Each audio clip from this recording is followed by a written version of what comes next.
नमस्कार, my self नवीन कुमार। और आज हम जो बात करेंगे एक जूनिपर होटल्स नाम से एक आईपीओ खुलने वाला कुछ दिनों के अंदर में, उसकी थोड़ी सी डिटेल्स में चर्चा करेंगे कि उस कंपनी कैसी है और कैसे फ्यूचर में प्रॉफिटेबिलिटी रह सकती है उसकी। और उसी बेसिस पे ये भी चर्चा करेंगे कि आईपीओ में अप्लाई करना कितना सही है और फ्यूचर में क्या हम उसको होल्ड करके रख सकते हैं किस तरीके से। तो चलिए हम जो जानते हैं, जैसे कि वो स्क्रीन के ऊपर में देख पा रहे हैं कि पहले आईपीओ की इन्फॉर्मेशंस को देख लेते हैं कि आईपीओ की बेसिक इन्फॉर्मेशंस। सो यहाँ पर कंपनी का जो आईपीओ वो 31 से 23 फरवरी के बीच में खुला हुआ रहेगा और कंपनी ने जो अपना प्राइस रखा है वो 360 रखा है। और यहाँ पर कंपनी इस आईपीओ के थ्रू 1800 करोड़ रुपए उठाना चाह रही है, जो कि सारे के सारे पैसे इस कंपनी के पास में जाने वाले हैं, इस होटल के मालिकों के पास नहीं जाने वाले हैं, होटल्स के पास में जाने वाले हैं। अब होटल के ऊपर कोई लोन वोन होता है तो वो कंपनी इस पैसे से उसको उतार सकती है, राइट। और कंपनी इस आईपीओ के थ्रू जो वैल्यू लगा रही है अपनी पूरी होटल चेन्स की, पूरी कंपनी की, वो लगभग 8,000 करोड़ के आसपास में लगा रही है। और 8,000 करोड़ की वैल्यू लगा के 1,800 करोड़ रुपए उठा रही है।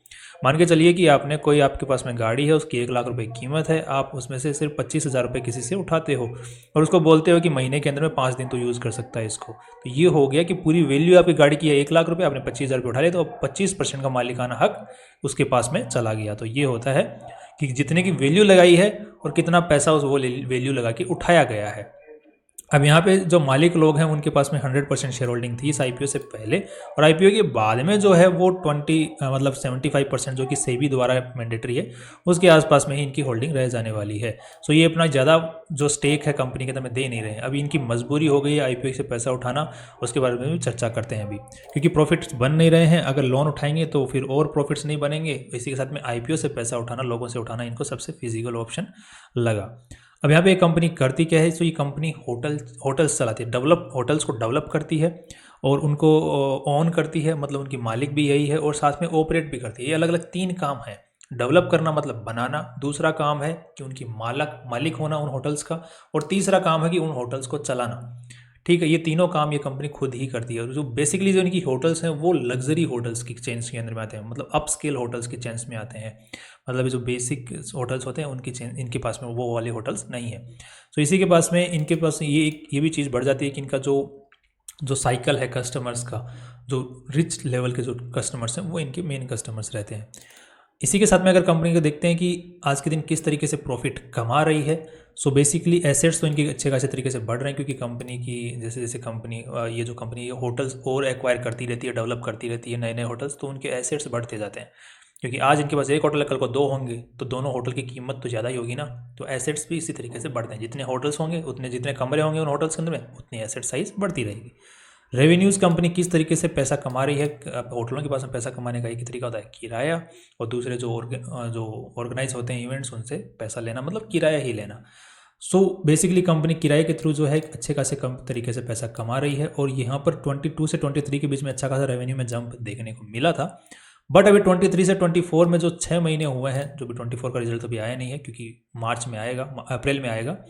सो यहाँ पे 6 महीने का जो डेटा है उसके अकॉर्डिंग यहाँ पर अच्छा खासा सेल नहीं दिख रहा है, मतलब अच्छा खासा बूम नहीं दिख रहा है।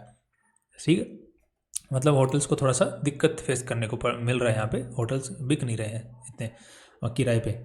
अब यहाँ पे नेक्स्ट अगर देखा जाए तो कंपनी की प्रॉफिटेबिलिटी, मतलब नेट प्रॉफिट्स हैं, वो यहाँ पे घटते हुए दिख रहे हैं। 22 में अच्छे खासे घटे हुए थे और 23 के अंदर में सेल अच्छी खासी बढ़ी, जिसकी वजह से प्रॉफिट्स कम, मतलब जो लॉसेज हैं वो कम हुए, प्रॉफिट में तो अभी भी नहीं आई। इसी के साथ में 23 का अगर 6 महीने का डेटा देखो तो यहाँ पर 26 करोड़ का ऑलरेडी लॉस में है, तो अभी पूरे साल में ऑलरेडी लॉस में रहने के चांसेस है। अब यही एक मेन कारण है जिसकी वजह से कंपनी को आईपीओ लेके आना पड़ रहा है, पैसा पब्लिक से उठाना पड़ रहा है। कंपनी और लोगों को, ये जो कंपनी वाले हैं, इनको अपना जो शेयर होल्डिंग है होटल के अंदर में वो देना पड़ रहा है दूसरे लोगों को। आज के दिन अगर देखा जाए तो कंपनी के ऊपर जो लोन है वो 2200 करोड़ के आसपास में है, जो कि एक काफ़ी ज़्यादा बड़ा लोन है, जिसके बदले में कंपनी को बहुत ज़्यादा ब्याज जो है, इंटरेस्ट जो है, वो बैंकों को देना पड़ रहा है। इसके बदले कंपनी ने सोचा कि क्यों ना यार लोगों को ही दे दो, बैंकों को दे रहे हैं उससे बेटर, राइट। ये सही भी है कि यार तुमको ब्याज देना, इससे बड़ा 2-4 लोगों का घर का भला कर दो यार, क्या ही दिक्कत है, राइट। अब यहाँ पे जो पूरा पैसा कंपनी उठाने वाली है उसमें से 1500 करोड़ रुपए तो ये कंपनी जो लोन्स हैं, लोन्स चुकाने में काम में लेगी, ठीक है, तो वहाँ से कम इंटरेस्ट तो बचेगा। अब यहाँ पे नेक्स्ट अगर हम लोग देख लेते हैं कि कंपनी का आज के दिन जीएमपी क्या चल रहा है, तो जीएमपी कुछ खास यहाँ पे चलता हुआ दिख नहीं रहा है, 4% के आसपास में पॉजिटिव चल रहा है। सो मार्केट को भी इसमें कुछ वैल्यू नज़र नहीं आ रही, क्योंकि बहुत ज़्यादा एक्स्ट्रा वैल्यू लगाई है कंपनी के जो लोग हैं उन्होंने अपनी होटल्स की। इसके पीछे भी चर्चा करते हैं किस तरीके से।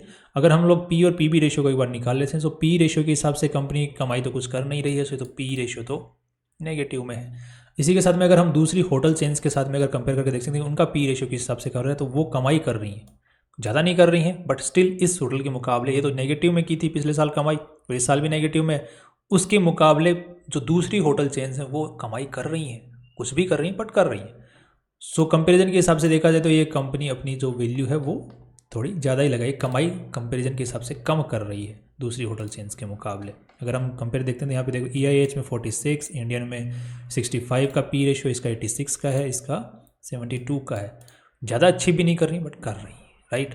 अब होटल्स के बाद में कमाई करने के दो तरीके होते हैं, एक तो होटल जहाँ पे खड़ी हुई है होटल की खुद की वैल्यू बढ़ती है, राइट।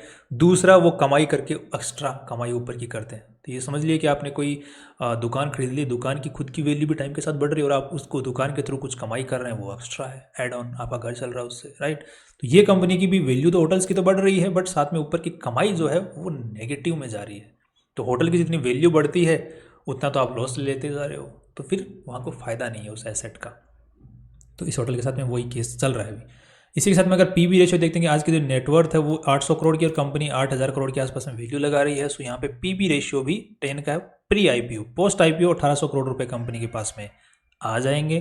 तो यहाँ पे कंपनी जो है 1500 करोड़ 1800 करोड़ को इसको अगर मान के चलते हैं कि इसमें ऐड हो जाएंगे तो ये लगभग 2600 करोड़ हो जाएंगे और 2600 करोड़ से 8000 करोड़ का ये हो गया तीन के आसपास का, मतलब पी बी रेशियो आपको देखने को मिलेगा, 3 साढ़े 3 का पी बी रेशियो। अब 3 साढ़े 3 का जो पी बी रेशियो उसको कंपेयर करके देखते हैं तो इसका 10 का पी बी है, मतलब इसके मुकाबले अच्छा है, इसके मुकाबले भी अच्छा है, 12 का है, इंडियन के मुकाबले भी 9 का, इसके मुकाबले भी अच्छा है। मतलब सभी जितने भी होटल चेन्स हैं वो ऑलरेडी जिस नेटवर्थ जो उनकी है उसके मुकाबले 10-10 गुना ऊपर चल रहा है उनका शेयर प्राइस। और इस होटल का जो है after the IPO, pre IPO तो इनके आसपास में ही चल रहा है but after the IPO market से पैसा उठाने के बाद में जो है ये इसका जो पी बी रेशियो वो 3 का है। सो यहाँ पर हमें एक वैल्यू नज़र आ रही है कि पी बी रेशियो के हिसाब से वैल्यू कंपेरिजन के हिसाब से ज़्यादा है। अब यहाँ पे कमाई कर नहीं रही है और वो होटल्स कमाई कर रही हैं और ये कमाई कर नहीं रही है, तो ये एक अगेन इसके लिए नेगेटिव पॉइंट बन जाता है। इसी के साथ में अगर मेरे को लगता है कि इसके अंदर में फिर भी पोटेंशियल है, किस लिए उसकी चर्चा करते हैं। अगर हम इसकी RHP को देखते हैं, RHP के अंदर में हमें दो चीज़ें देखने को मिलेंगी, एक तो है इनकी बैलेंस शीट और दूसरा है इनका बैलेंस शीट। और RHP तो पूरी होती है, रेड ईयर इन प्रॉस्पेक्टस, उसमें पूरी डिटेल्स होती है कंपनी की, उसमें हम लोग बैलेंस शीट को एक बार देख लेते हैं। सो एक सेकेंड, यहाँ पर हम लोग एक चीज़ को देखना चाहेंगे कि इनकी जो IPO लेके आने के पीछे मजबूर क्यों है। मजबूर इसलिए कि अगर आप करंट लाइबिलिटी सेक्शन को अगर देखें तो यहाँ पे इनको 489 करोड़ रुपीस इसी साल चुकाने हैं, बैंक को चुकाने हैं, करंट एसेट इनके और करंट लाइबिलिटी है इनकी। तो इसका ये इसके दो काम कर सकते हैं, या तो ये और लोन लेके इस लोन को चुका दें तो वो तो रीफाइनेंसिंग हो गया, रीफाइनेंसिंग में कंपनी को घाटा होता है, ठीक है, रीफाइनेंसिंग के अंदर में। लीज लाइबिलिटी इस साल इनको 16 करोड़ रुपए चुकाने हैं, जो ये होटल्स डेवलप कर रही हैं, सारी की सारी इनकी खुद की नहीं है, कुछ इन्होंने किराए पे ले रखी है, ज़मीन किराए पे ले ली या फिर होटल को बिल्डिंग किराए पे ले ली, उस टाइप से। तो उनकी लीज लाइबिलिटी जो इस साल इनको 16 करोड़ रुपए चुकाने हैं। अब इनके हाथ में जो पैसे हैं जो कि कैश एट हैंड है वो इनके पास में सिर्फ 11 करोड़ रुपए ही हैं। तो चुकाएं कहाँ से, मतलब किराए देने के पैसे नहीं है और दूसरा फिर लोन चुकाने के पैसे नहीं है, तो फिर कैसे। तो इनको फिर IPO से पैसा उठाना ज़्यादा फिजिबल लगा, इसलिए तो IPO लेके आ रहे हैं। इसलिए देखो 1500 करोड़ रुपए का तो ये सिर्फ किराए वो दे रहे हैं, जो कि अगर आप देखोगे तो 489 करोड़ तो सीधे की सीधे नजर आने, मतलब तो इसी साल इनको चुकाना ही है।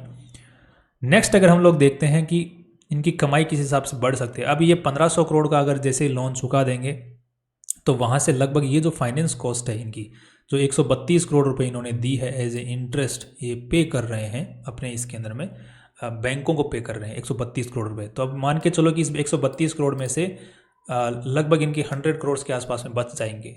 सो इनका जो नेगेटिव में जो है वो 46 करोड़ ही तो है यहाँ पे, है कि नेट प्रॉफिट जो है इनका जो बिफोर टैक्स पेइंग इनका 46 करोड़ ही तो है। तो ये 46 अगर 100 पॉजिटिव में होगा तो 50 करोड़ रुपीज़ ये पॉजिटिव में रहेंगे बिफोर द टैक्स। तो यहाँ पे प्रॉफिटेबल हो सकती है ये कंपनी ये लोन चुकाने के बाद में। तो यहाँ पर ये अगर प्रॉफिटेबल होती है तो प्रॉफिटेबल होते ही बाद में इन कंपनीज के हिसाब से जो पी रेशियो आएगा वो भी जो इन कंपनीज का पी रेशियो चल रहा है उसके आसपास में ही आएगा। सो अगेन हमें दो यहाँ पे थोड़ा सा बेनिफिट देखने को मिलेगा। पीबी रेशियो इसका कम है जिसकी वजह से बेनिफिट है। दूसरा, कमाई भी लोन चुकाने के बाद में जो इंटरेस्ट पे कर रही है वो नहीं करना पड़ेगा, तो वो कमाई कंपनी की खुद की होगी, जो इन्वेस्टर्स की होगी। तो ये अगेन पी और पीबी रेशियो के हिसाब से दोनों ही बेसिस के ऊपर में आज के दिन इसके अंदर में कंपैरिजन के बेसिस पे बेट लगाना ठीक है। बाकी अगर हम देखते हैं कि होटल्स का किस तरीके से चार्ट रहा है, तो पिछले कुछ एक साल के अंदर में जो होटल्स का जो प्राइस है वो अच्छे खासे तरीके से ऊपर की तरफ में बढ़ा है। सो यहाँ पर एक रिस्क ये भी नज़र आता है कि अगर किसी भी अगर होटल्स का जो मार्केट है, ओवरऑल जो मार्केट है, अगर उस वही नीचे की तरफ चलना चालू कर देगा तो फिर ये भी नीचे जाना चालू करेगा। बट प्रोबेबिलिटी बाकी जो होटल्स जितना गिरेंगी उसके मुकाबले ये थोड़ा कम गिरे, ऐसी प्रोबेबिलिटी है, क्योंकि एक तो 8,000 करोड़ की आज के दिन है और दूसरा लोन चुका देगी और उसके नेटवर्थ भी ठीक ठाक है पीबी रेशियो के हिसाब से। सो ओवरऑल देखा जाए तो बाकी होटल्स के मुकाबले ये होटल ठीक है जिस वैल्यू पे आईपीओ लेके आ रही है उसके बेसिस पर।